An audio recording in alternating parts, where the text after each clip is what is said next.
Okay, good evening. 7 o'clock, so I'll make a start. Unfortunately, for those of you who don't know, we're going to have some special guests this evening, but unfortunately they can't make it this evening due to an illness, so we pray that everything's okay and Madhava recovers very quickly. Very old friend and mentor of mine, or tormentor of mine actually. So hopefully they'll come again soon. So for those who don't know them, they're very special, very special devotees. Without them, we wouldn't be here this evening because they were very instrumental in getting all these Namhata groups going back in the early 1980s, and they used to come every week to support us and teach us and show us what to do. So hopefully we'll see them soon. But anyway, nice to see all the returnees who have arisen from their weekend away, swanning off up the country. Lot of all looking effulgent and blissed out.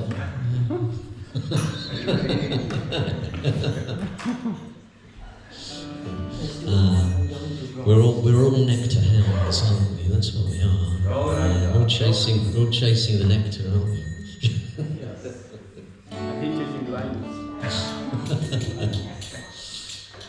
Hare Krishna. How are you, right? Nice to see you. Okay. Anyway, it's nice to see you all back.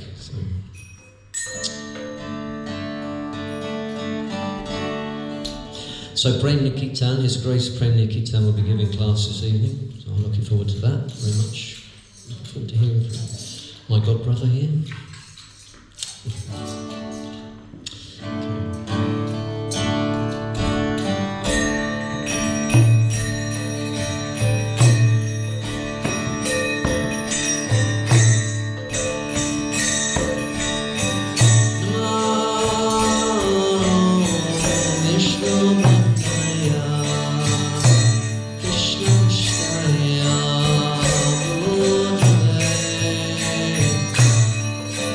Bhakti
Krishna, Hare Hare, Hare Rama, Rama Rama, Hare Hare.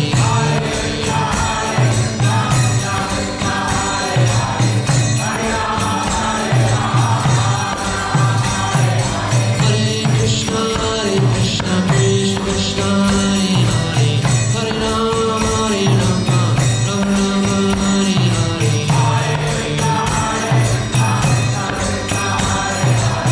Hare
Sankirtan.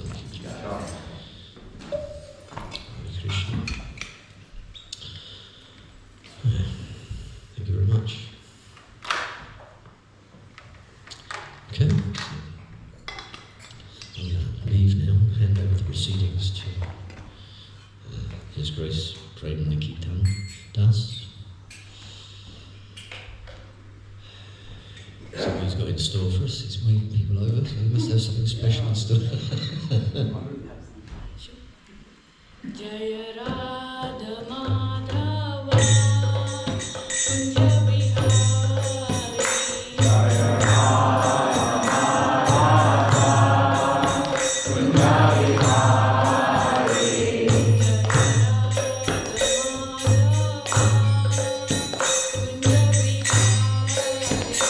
Jaya Radha Madhava Kunja Bihari.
Sukanya? Is that your first Kirtan here? And that's how it starts. I gave her just maybe 6 to 8 hours. Last night. Yeah, last night. That you have. Today she was off. I said, all day practice. Come sing. That's how the crash course is done. Huh? At least she got the night before. I remember my first time. You told me on the day. Yes. As I was coming in, you're singing today. What? That's how it starts, isn't it? Yeah. Good. Thank you.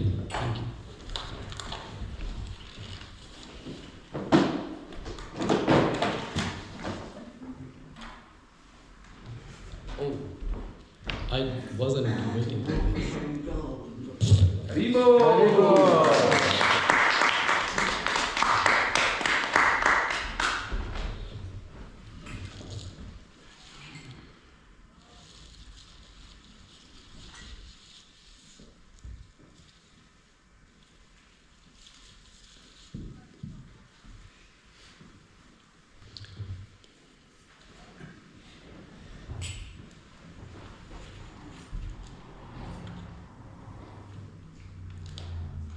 Book needs fixing.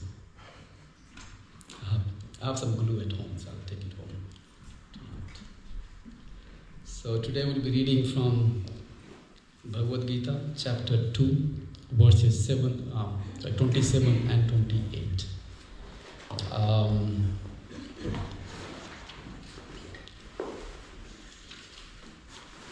Let's do the invocation and then we'll begin. Om Namo Bhagavate Vasudevaya.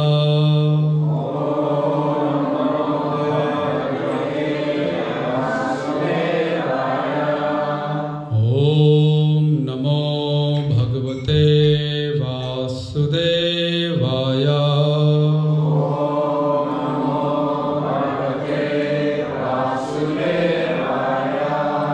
Om Namo Bhagavate Vasudevaya.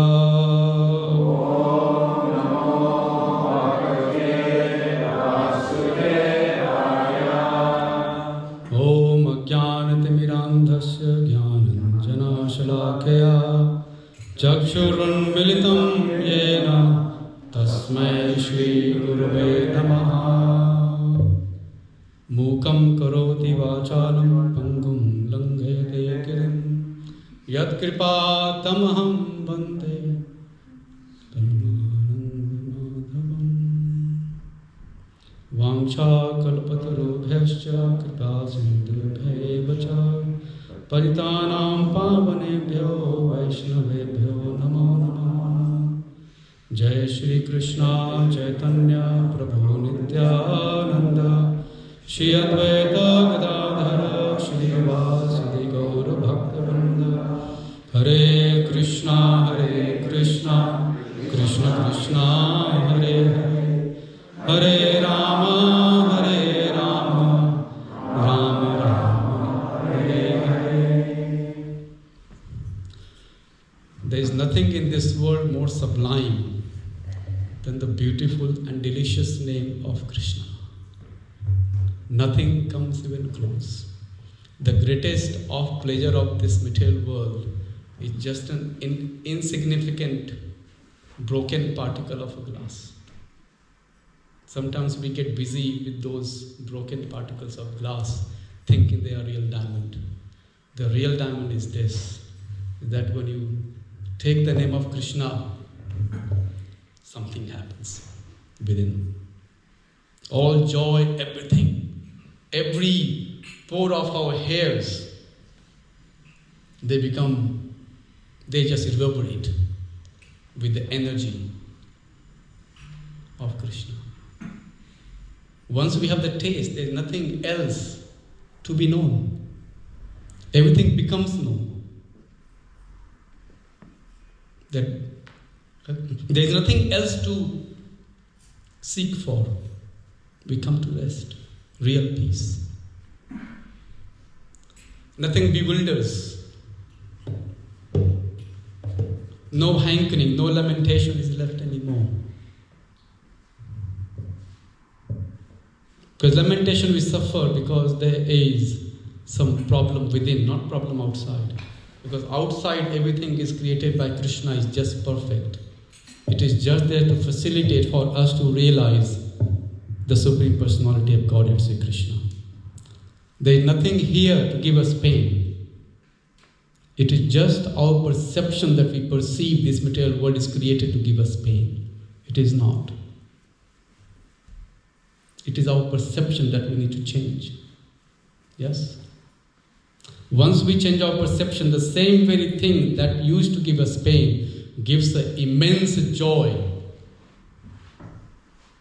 Yeah? We just need to switch our attitude towards the material nature. The very thing that we think has potential to give us material pleasure, same very thing can give us Krishna Prema. Yeah? Just the flower we pluck, we give it to someone. Yes, that's a very nice act.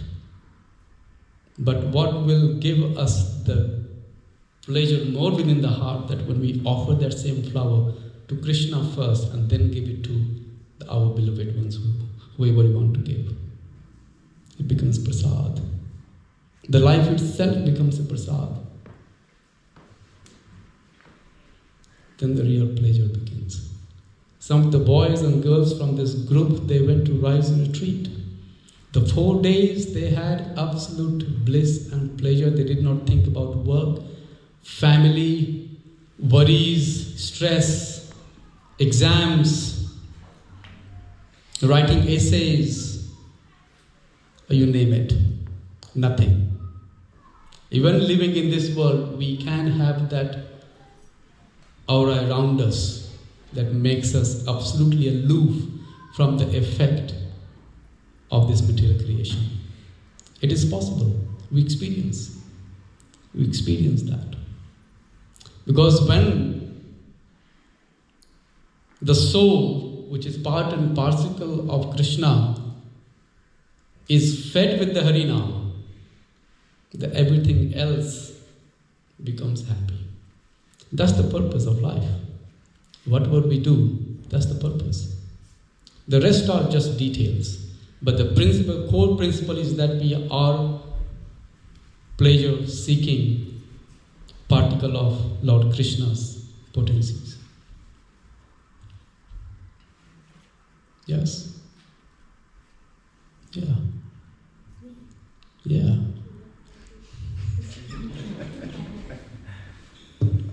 The topic was going too serious. I thought let's break it a little bit. Yes. So today's topic is very relevant because I just come back from India after spending close to 4 weeks, and my mother passed away about 2.5 weeks ago. And the shloka is there. Jatas hi dhruvo mrityu dhruvo. Jatas means birth. Mrityu means death. Dhruva means certain. If someone is born, the death is certain.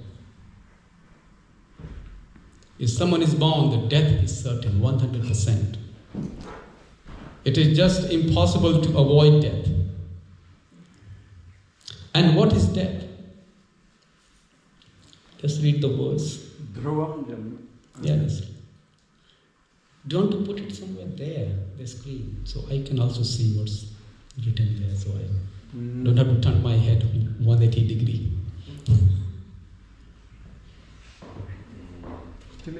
Yeah, because... Yeah, people can see me. Let's do it together, the verse 27, then we'll do it 28 as well. Yeah, that's perfect. When you are ready, we'll do. Jatasya hi dhruvo mrityu dhruvam janma mritasya cha tasmad apariharyethe na tvam sochitum arhasi. Jatasya. one who has taken his birth, he is certainly dhruvo, of fact, mrityu, death, dhruvam, it is also a fact, janma, birth, mritasya, of the dead, cha, also, tasmat, therefore, apariharye, of that which is unavoidable, arthe, in the matter, na, do not, tvam, you, sochitum, to lament, arhasi, deserve. One who has taken his birth is sure to die. Yes? Is there any doubt? It doesn't matter how hard we try to live and survive and do whatever possible. If we have been born, since we came to this material world, every tick of the clock, we are inching towards that reality. It's coming. And after death, one is sure to take birth again. So same person. I'm born, I'm sure to die, and it is certain that I'll be born again. Yes? Therefore, in the unavoidable discharge of your duty, you should not lament. And if you pay attention to these verses from verse 25 all the way to 28, Krishna, each single verse, Krishna ends with Tum sochitum arhasi. Why are you lamenting for? Shall we try? Let's go to 25. 25. Tasmadevam viditvaivam nanu sochitum arhasi. Why are you lamenting for? Then comes 26. Tathapitom mahabaho nainam sochitum arhasi. Why lamenting? Why soch? Soch means lament. You overthinking, lamenting. I can win. I lost it. I'm losing it. I got a sneeze. I'm getting ill. I may die. Krishna. Yes? Then we come to 27. Yeah? Tasmad apariharye rthe na tvam sochitum arhasi. Then we go to verse 28. Abhyakta nidhananve tatra ka parit. 28. We are not in 28. So what is the need for lamentation? So Srila Prabhupada translates the verse as lamentation. Yes. So when Srila Prabhupada translated that verse as lamentation, 28. So 4 verses continuously, Krishna is hammering on Arjuna. Why are you lamenting for? Because that's the fear. Something that is so very certain, but we are so frightened of. Just like exam. Given the exam, but the students, they are living in fear until the results comes. Yeah? Fear. Whatever we have done is done. Whatever karma we did in the past, based on that we have taken this birth. Yes? Whatever the combination of people we are surrounded by, and the family, the society, the country we are born, entirely based on karma. The set of parents we got, entirely based on our previous karma. We just couldn't help it. The jiva waits when that combination of karma comes,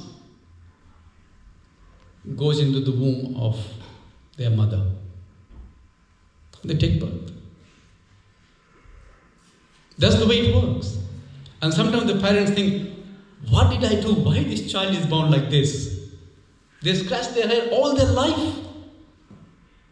But if you go to the point when the Garbhadharana, sanskar took place, when the soul entered the womb of the mother, Think about what kind of mental state we were in. That's science, isn't it? And that kind of soul we invited in out. Now you got the set of parents, you can't change them. Can you? No, impossible. Shall we go to slides?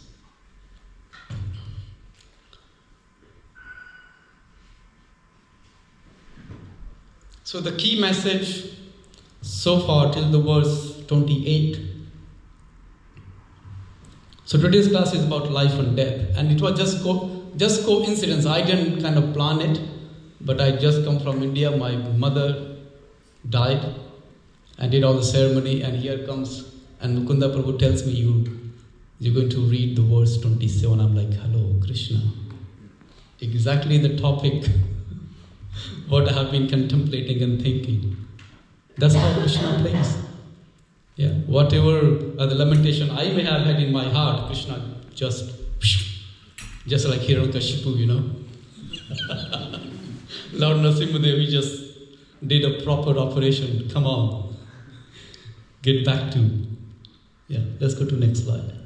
Yeah, so this chapter begins where Arjuna still lamenting about his family and everything.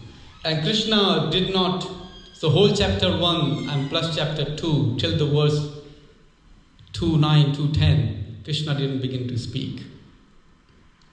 Until Arjuna in 2:7, he surrenders to Krishna. Krishna, sadhimam prapannam. I accept you as my guru and I surrender unto you. And that's how the guru should be accepted. Not the guru is fashionable that we keep changing whether they suit my psyche or not and this and that.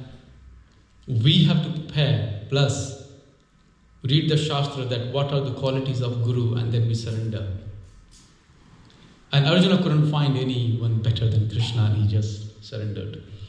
Then comes 11 to 13. Who knows the verse 13? Very, very famous verse. Verse 13. Do you want to read? Find verse 13. Bhagavad Gita 2:13. There was never a time when you didn't exist without him. No.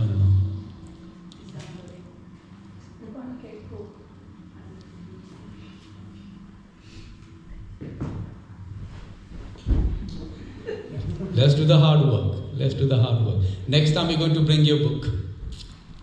11:13. No, 2:13. Dehino asmin yatha dehe kaumaram yauvanam jara tatha dehanta prapti dhiras tatra na muhyate. Yeah, dehino asmin. We change bodies. Dehino asmin yatha dehe. Kaumar means young, means child. Kaumara yauvanam means young. Jara, old. Tatha dehanta prapti. The person who doesn't get bewildered by these changes is the sober person. In order to become sober, yes, most of us are getting older. Someone is knee hurting, someone is more older, starting to have trouble with their memories. Yeah. Don't get bewildered. This is the part of the game. Yes, there is a chance to get rid of all of this when we sadhimam prapannam, surrender to Krishna. So 11 to 13, there's an idea of continuity of the soul. Yeah? This body ends, but the soul has a continuous journey. It doesn't stop with the death of the body. And from 14 to 15, not to be disturbed by duality. Duality is the part of life. Yeah? Happiness, distress. Oh, we get frightened and we start making a lot of arrangements, a lot of things.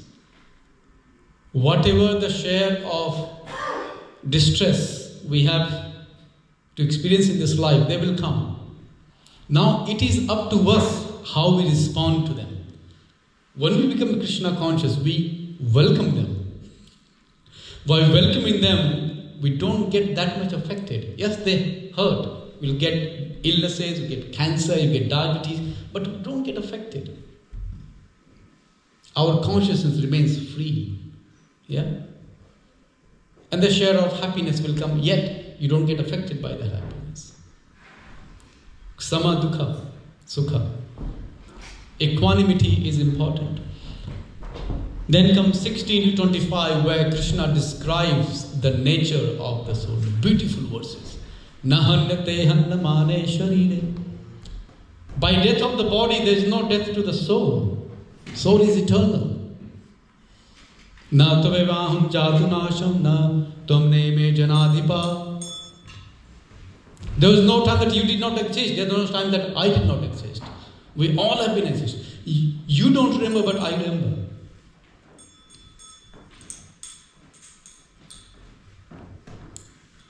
And then from verses 25 to 28, Krishna hammers Arjuna that there is nothing to lament. There is nothing to lament. Let's go to the next verse.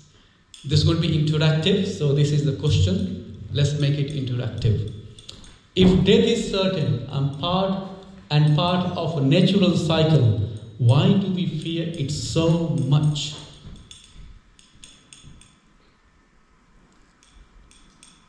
Yes, please open up. Because we're naturally eternal. We're in an unnatural state here.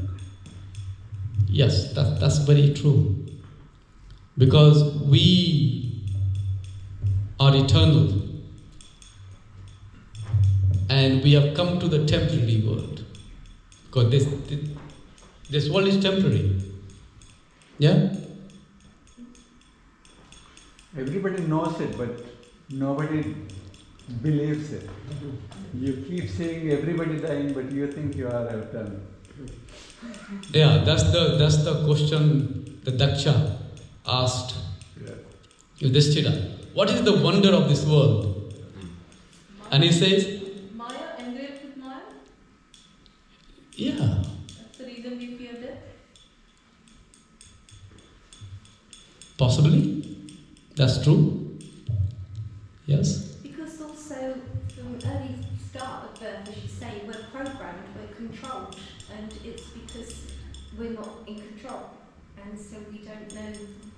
The mind likes to control, and we don't really know what's ahead, do we? So Yes, ignorance. ignorance, yeah.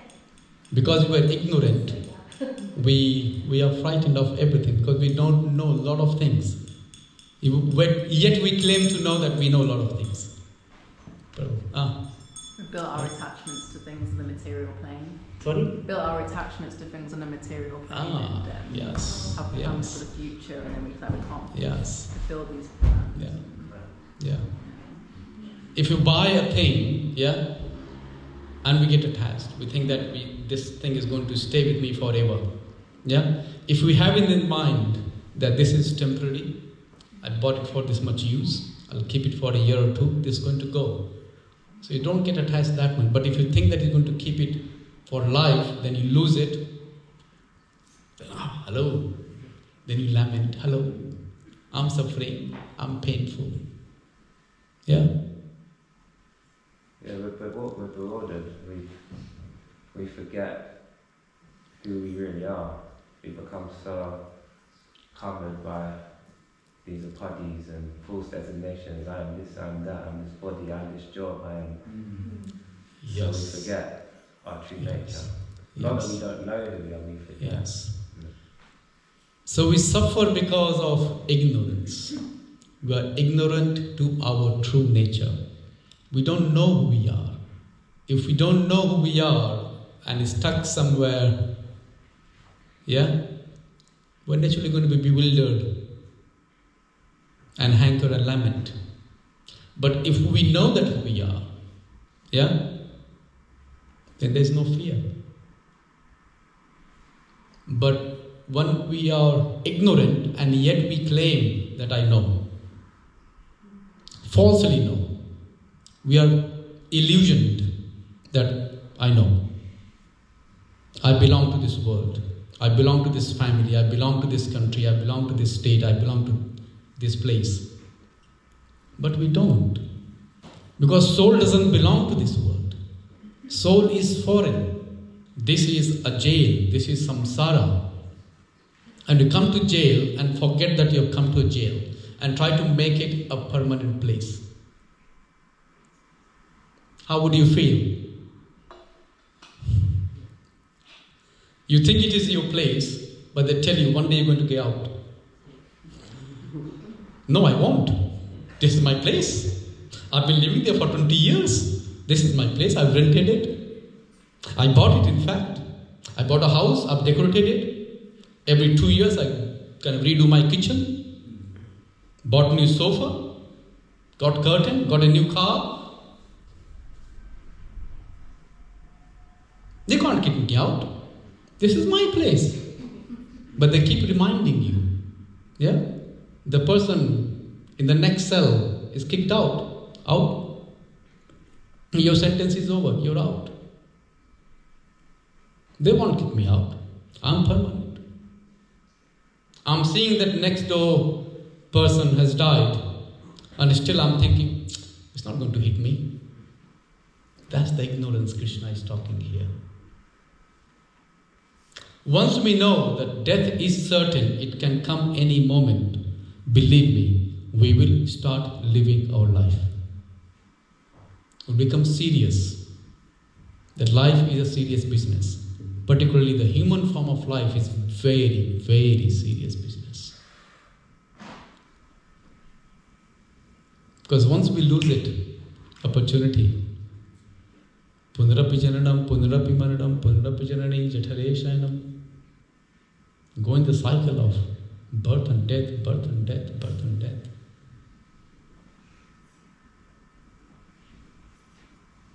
Let's go to the next slide. Yeah, so verse 227 is talking about certainty of life and death. Next. They are part of a natural cycle, samsara. We are born, yeah. After the birth, there is a lot of, whole life is basically just lamentation, isn't it? Hankering or lamenting. Only two. We are sandwiched, our consciousness, our existence is sandwiched between hankering and lamentation. We forget to live. Either we are hankering, I wish. Why did I do that? Why did I eat that? I got diarrhea now. Gastroenteritis.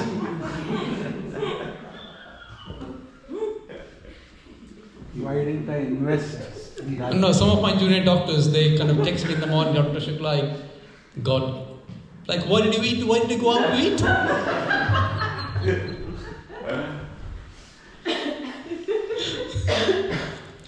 Let's go to next. So next is lamentation. And we're tired. We love lamenting. Many people, they love lamenting. They'll find and grab someone, oh, my life is tormented. My life is this. My life is that. No one loves me. Oh! Don't we do this? Every given opportunity will find someone. Yeah? We want to lament. Don't we? Where is the time for happiness? But for devotees of Krishna, who know their goal, for them there is no time for lamentation. They are busy hearing the pastimes of Krishna, that how gopis are lamenting for Krishna. And why gopis are lamenting? Because this eye blinks. They cannot see Krishna constantly. This eye blinks. And they lose the sight of Krishna. They lament for that. So lamentation is natural. But lamenting for ourselves and lamenting for Krishna. So lamenting for Krishna will give us Krishna prema. Love for Krishna. That will give joy. Your hairs stand on end. You have tears flowing out of joy. Just like mothers thinking about their children. Yeah? You lament for Krishna. You hanker for Krishna. Yeah? When would I see Krishna again? Herding cows. That's what Mother Yashoda was lamenting, that when would Krishna come after herding the cows in the evening when he has gone to Mathura and Dwarka. That's what her hankering was. Oh, I have kind of churned the butter for Krishna and Krishna is not here. And she was lamenting, when would he come? I would like to feed him. The cows were lamenting. Where is this blue boy? He has disappeared. I will only give milk once I see him. Can you imagine the cows? They're making this kind of vows. I only will give milk when I see that blue colored boy playing on flute and calling my name. Because when Krishna played his flute, he would call all the cows through the notes. They would hanker for that. So these are real. Hankering and lamentation. Whatever we see in this material world is just mere reflection of the spiritual world. So everything exists. But there, you're doing it for Krishna. Here we are just creating a scene. I'm sorry to make it laughable, but once we get over from this kind of the illusion of lamentation and hankering, we will laugh at our own lamentation that what the heck we were lamenting at the time. There was nothing to lament for. There's nothing to hanker materially. Everything seems like a broken glass after that. Once you have tasted the nectar, little bit. And that's why you come here, because you have tasted that joy within the heart. Is grieving over the inevitable is wisdom? Is it? Is something that is definitely coming. What we have to do is to prepare. Just like Bhishma Pitama. Bhishma, he knew, he had that boon that whenever I want, I can call for death. And he waited that moment. He wanted Krishna to stand before his eyes when he left his body. And Krishna gave him that boon, and Krishna was present when Bhishma Pitama, Bhishma, he was the grandchild of Pandavas and Kauravas. He wasn't frightened of death at all. He invited death, but only put one condition. We all should put one condition. Yes, I would like to die, but I want to die when I have the name of Krishna dancing on my tongue. Let death come. What is death, by the way? We'll talk about that next. Let's go on. One takes birth according to one's actions. We talked about it, yeah? Whatever karma we have performed, we have taken the body. Male, female, grey hair, grey beard, all of that, old age, all comes as per karma. Everything, whatever is happening to you, it is your karma. Please don't blame anyone what is happening to us. Please don't. Stop blaming. It is us who wanted the life to be that way. No one to be blamed. After completing one life, one must die to take birth again. This creates a continuous cycle, samsara, of birth and death. Without this spiritual realization, this cycle continues endlessly. Unless we surrender, unless we realize that we are the part and parcel of Sri Krishna, we are of the same quality what Krishna is. Sat Chit Anand. Yes, quantitatively we are very tiny, but we are the pleasure-seeking energies of Krishna. That's our real identity. And that's what we should be feeding to our soul with that love of Krishna. See, the joy within the heart will bounce up and down and feel happy. Dan Babu, he was in Rise Retreat. Can you see him? Babu, can you stand? How tall are you? Close to 6? 6'2". 6'2". And in the Rise Retreat, this gentleman was jumping up and down, going up the ceiling, and there was earthquake. 6'2" man is jumping. And how old are you, Prabhu? I'm sorry to kind of reveal everything. 68. 68. 68. There you go. Have you danced before like this in your life? No, never. This gentleman never danced before like this. Now he jumps up and down. This is what happens when we taste the nectar of Krishna Prema.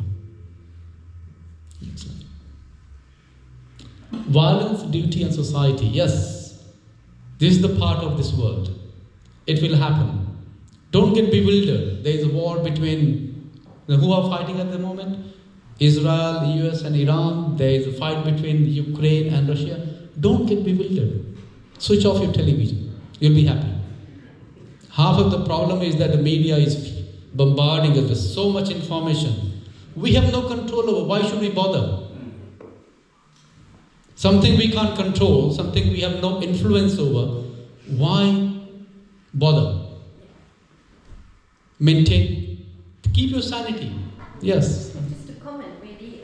Many years ago, I come across this lady who's very, very spiritual, not Krishna consciousness, but spiritual, and she said to keep your spirituality and try not to get any negativity. Do not look at newspapers, even if they're on a stand and you're waiting to buy, I don't know, a cold drink, a bottle of water.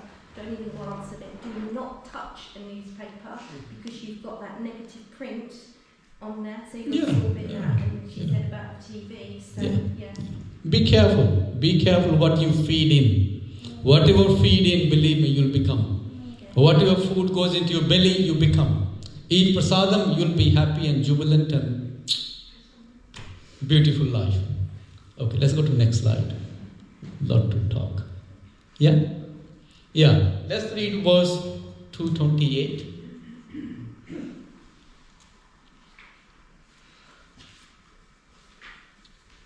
And Sukanya is... Don't worry, I won't ask you to read this time. She's getting readied. Okay. Abhyaktadini bhutani vyaktamadhyani bharata abhyaktina dharmanyeva tatra ka paridevata. Let's read the translation. All created beings are unmanifest in their beginning, manifest in their interim state, and unmanifest again when annihilated. So what need is there for lamentation? Yeah? So before we took this birth, we were in unmanifest state. Now we are in this manifest state. After death, we're going to, next slide. So we go back into the unmanifest state. And there's so much drama of this kind of manifest state. Yeah? Before birth. Next slide.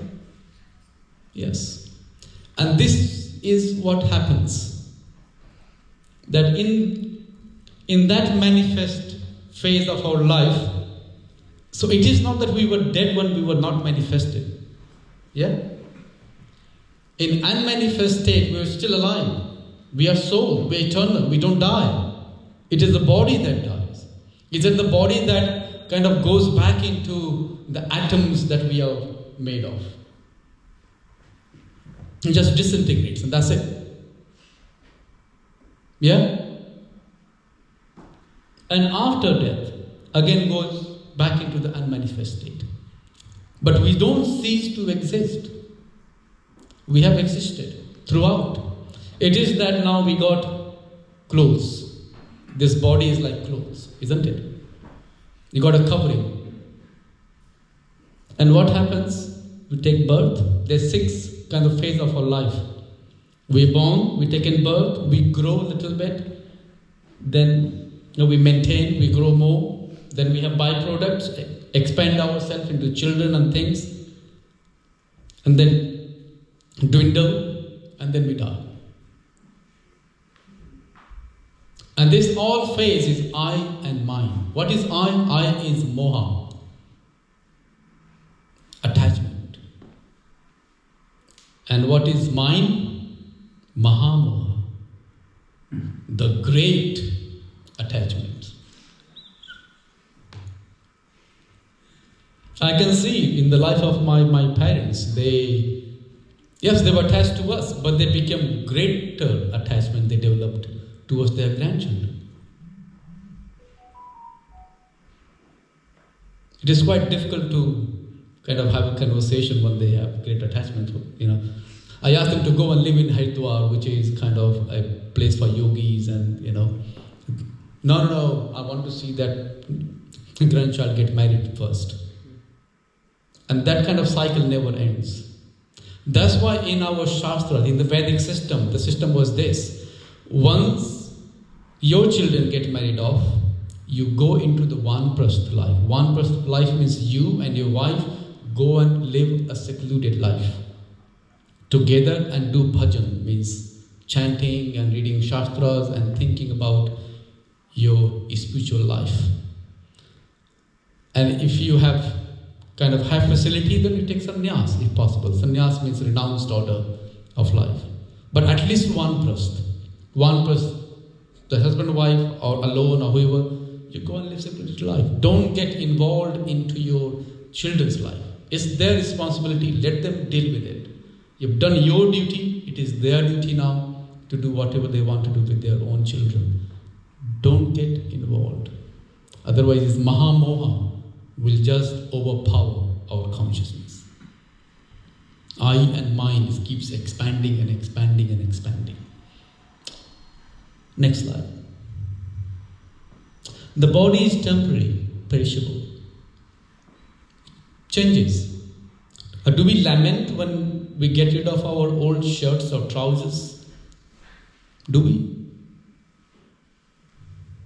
Possibly not. We feel jubilant. Oh, got a new one. Yeah?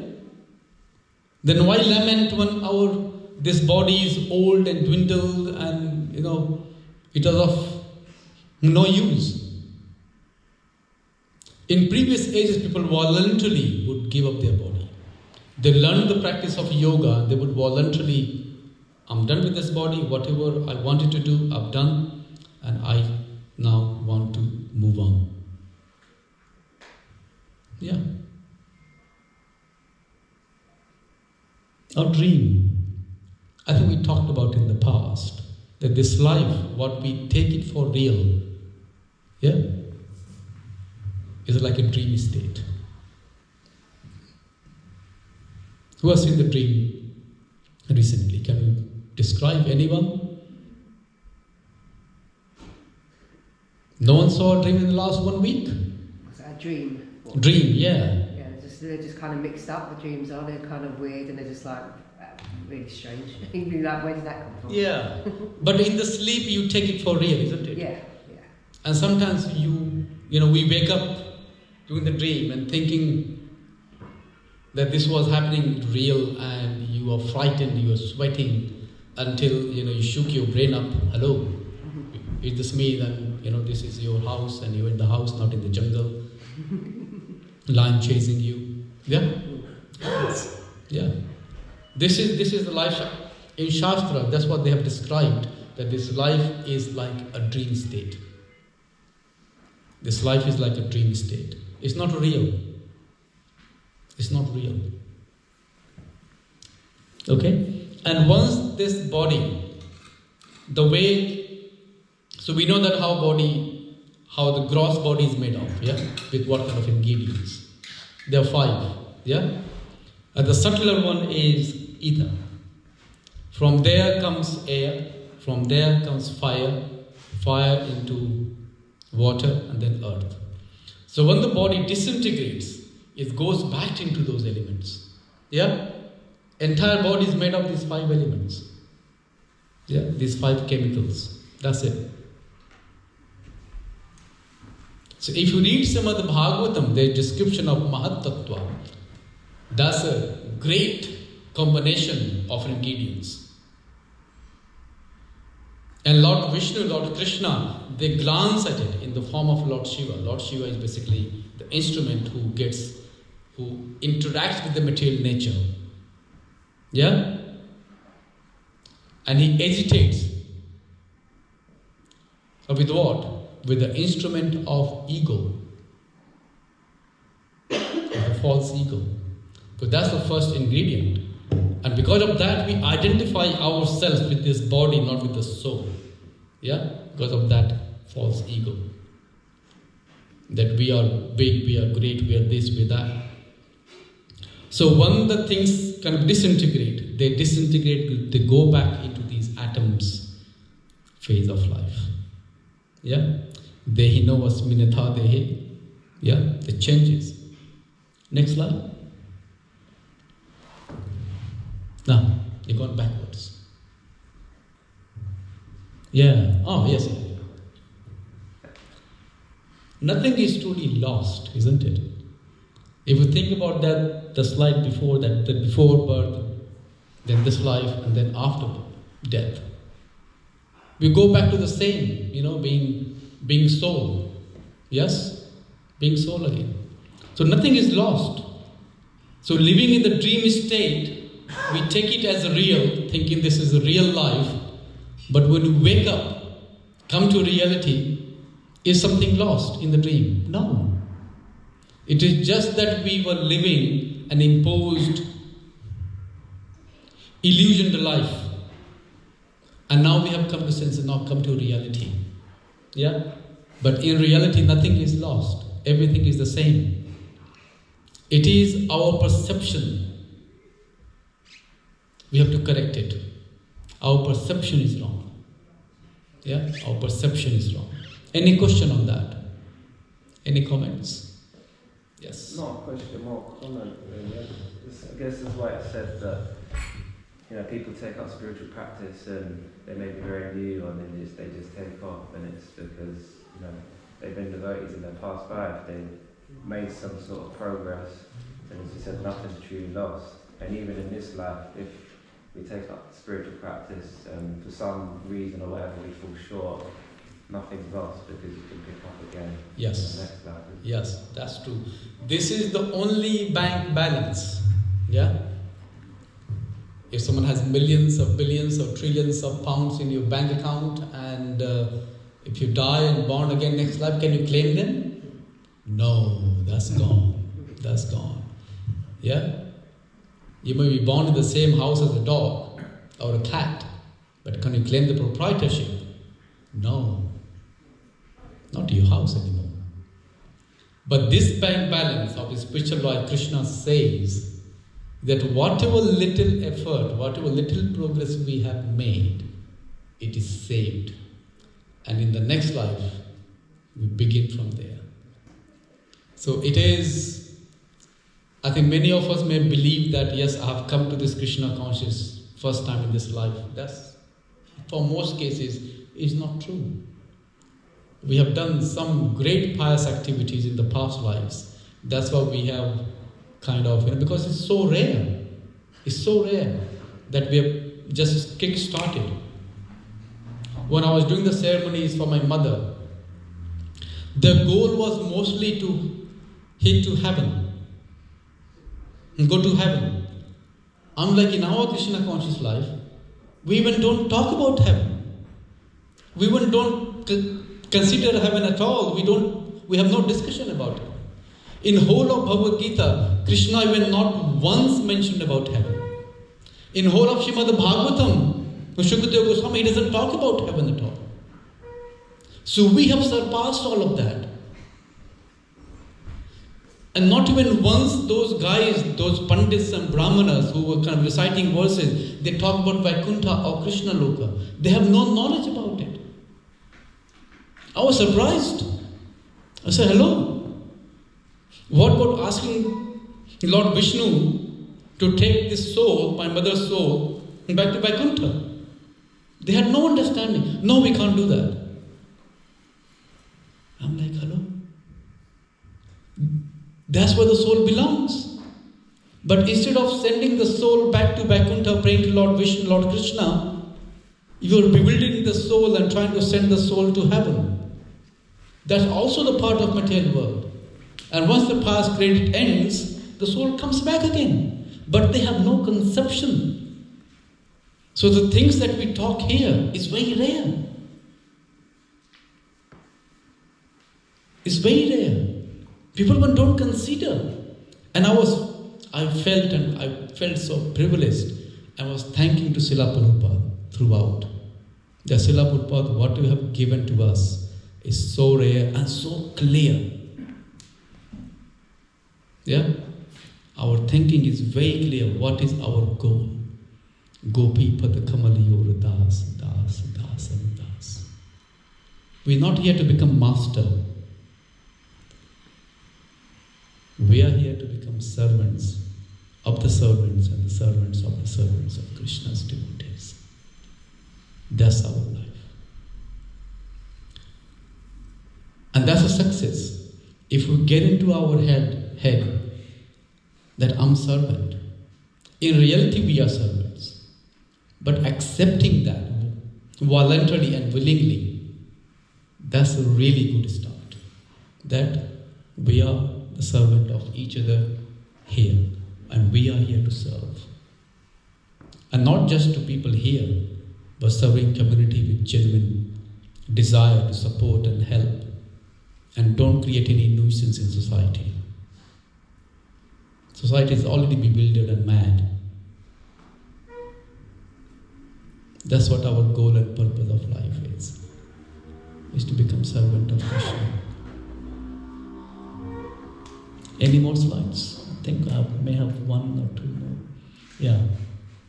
We don't have much time for Q&A anymore. Let's go to the next slide. Summary.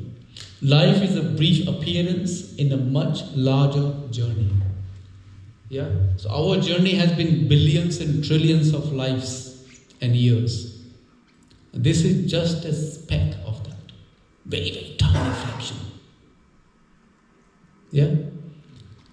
We should take it seriously because human life is very, very serious business. And we have potential of breaking the chain of birth and death and going back to Krishna. Whether viewed materially or spiritually, there is no real reason to lament. Because materially everything will disintegrate, go back to the atoms. Spiritually, we are eternal, part and parcel of Krishna. That never dies anyways. Why lament? If we get this principle, Siddhanta, in our head fixed, our life will be absolutely jubilant and happy. Just like our Dankhati Prabhu. Look at him. Look at Dankhati Prabhu. He's oblivious to entire material creation. He's just happy in his own way, trying to please devotees and Krishna. Yeah? Gauranga, Haribo. Any questions, any comments? Yes. Yeah, you said life and death is a circle. So you mean to say if someone dies, he's reborn, or is it like there is an end to someone? Unless we go back to Vaikuntha, go back to Krishna Loka, the life is a continuous cycle. It will go on. Even if we merged into Brahma Jyoti, we will be born again. Because our desires has not been fulfilled. And what that desire is? To serve Krishna. We want to go and connect with Krishna again in kind of rasa, one of the rasas. Yeah, parental, prema, vatsalya, all of that. Unless we have done that, samsara, the birth and death, is just going to continue. Yes. Going to heaven is useless goal. Yeah, absolutely useless goal. We don't even talk about that in our Sangha. Hare Krishna. Any other comments or questions before we have Kirtan and Arati? Let's do Arati, Prabhu. Hare Krishna. This grace